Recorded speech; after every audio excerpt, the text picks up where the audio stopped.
It was meant to be a peaceful evening. We were at my father-in-law's retirement celebration, surrounded by family, friends, and colleagues, 66 people in total. Everything was going smoothly until my wife's brother, Rosa, pulled me aside and made a ridiculous demand. He asked for the deed to a small plot of land my late father had left me. Refused. That land was the only thing I had left of my dad, and I wasn't about to give it away to satisfy my in-laws. I calmly said no and explained why it meant so much to me. But Rosa didn't care.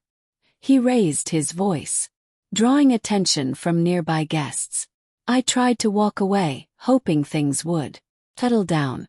Instead, he followed me across the hall, shouting louder with every step. Then, out of nowhere, he slapped me across the face. The entire room froze. Everyone stared. He stood there stunned, not just from the hit but from the fact that no one stepped in to stop him. And then came the real shock.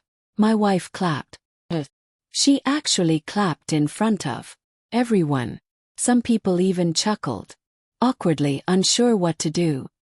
Looked at her, hoping I'd misread the moment, but her face was stone cold, her eyes full of resentment. I said nothing, just walked out of the hall, my cheek burning, but my heart hurting more. Waited in the car, expecting her to come out to explain, maybe even apologize, but she didn't. Instead, I saw her laughing and chatting as if nothing had happened. The woman I married, the one I thought would always stand with me, was now a stranger. When she finally got in the car hours later, I asked her why. She shrugged and said, "You should have just given it to him. It's just land." That sentence broke me. It wasn't about the slap anymore. It was about the betrayal. The person who was meant to protect me enjoyed watching me be humiliated. We drove home in silence. At night, I slept on the couch. I couldn't even look at her. My phone buzzed with messages, some from family apologizing, others trying to defend what happened, but not one asked how I was feeling.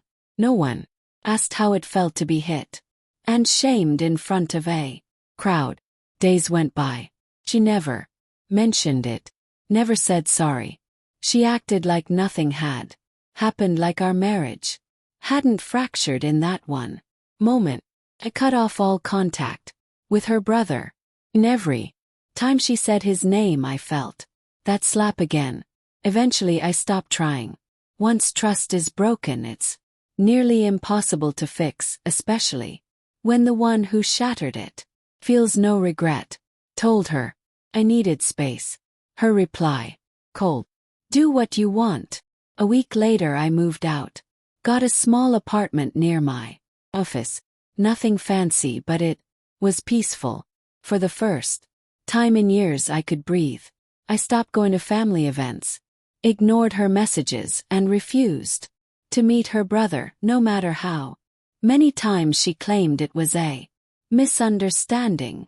The truth is, I could have forgiven her if she'd shown even an ounce of compassion, but she never did. To her, I was wrong for holding on to something meaningful. Me. She was the one who chose applause over loyalty. Months later, she filed for divorce. No shock there. We signed the papers without saying a word. The silence in that courtroom said everything. That chapter was over.